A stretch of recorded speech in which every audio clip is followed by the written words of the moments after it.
Just want to let you lot know that if you're watching this clip on the Fozcast YouTube channel, the full episode is now available to watch exclusively on Spotify, and it's free. Come on.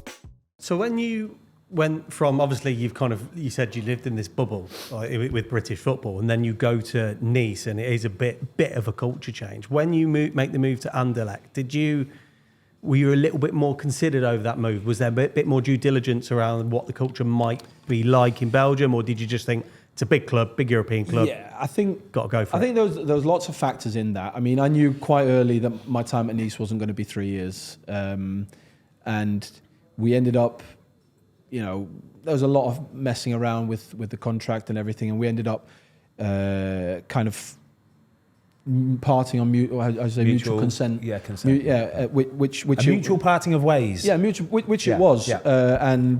But that didn't happen until deadline day. So I became a free agent after deadline day. But also, what the problem I had was that there was internationals coming up. The first international was only 3 weeks away, and I couldn't really not be playing because we had the Euros coming up in the summer and all that. So there was a lot of considerations, and particularly with Anderlecht, it is a big club. It's a massive club, and particularly in Belgium, the biggest club in Belgium. It had Danish sporting director, Danish coach, and I had a lot of good conversations with them, and it just kind of made sense that was a good opportunity for me, a new experience. Wanted to go to a big club that had a really poor year the year before. They finished 11th, which for them is a catastrophe.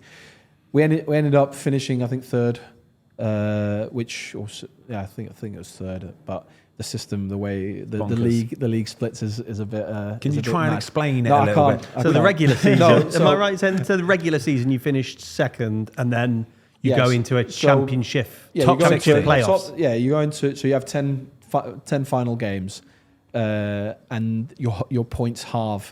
So we were 20 points behind Union Saint-Gilloise, and that then became 10. And Bruges, I think, were 24 points or 23 points, and it became 12 and a half points or whatever. But then they round it down and up, but there's a rounding up and rounding down process. But Bruges obviously ended up becoming champions because I think they won 8 of their 10 last games. So Union were miles ahead, absolutely killed it all season long, go into this final 10-game playoff thing, and they ended up not winning it. And everyone was telling me, like, just wait for the playoffs, because Bruges, they always sneak it. They always manage to find momentum, because we'd drawn to Bruges. I think we'd beat them away, and I can't remember what it was, but anyway, we'd had decent results against Bruges, and everyone was kind of saying just wait till the playoffs. Well, thanks for clarifying that, right? Because we read it on Wikipedia yesterday, Kasper, and we were laughing in amazement that somebody managed to get this passed through as a good idea. This is what we're going to do. So you're going to play the season. What I will say, though, is that the last day of the seasons have all been super interesting. Oh, okay. So on the last day of the season, we could become champions, Union could become champions, and Bruges could become champions. The season before, I think there was 4 different champions in the last 7 minutes of the games. Oh, wow. So, and it was Toby Alderweireld that scored for Antwerp. I remember. Scored like a rocket. Yeah, he did, didn't he? And that got them as champions. So it is a bit of a mad system, but they do have that last day mayhem of, and also for relegation for that matter, So in a way it did make it very interesting, but sportingly, if a team is 20 points ahead of number 2, they've had an incredible season. Yeah, it's not right, is it? Yeah, it is. What can we do better next season? Just do better in the playoffs, basically. Just do better in the playoffs. Do you remember halfway through the season when you were in Anderlecht, you sent me some video clips of the under-21s, I think it was, or under-23s, and you were explaining to me their style of play, of how they play out from the back and what the goalie's role is. And there was times in these clips that you showed me that the goalkeeper was pretty much on the halfway line, and he was in front of his bank of 4 defenders. What? Well, it's this evolution that I know. When I listen to talk, you like the old school keepers. Yeah. You like the old school keepers, but that's just not the way it's going. Yeah, I know. It will come round again, I think. Yeah, probably. It will come round to that again.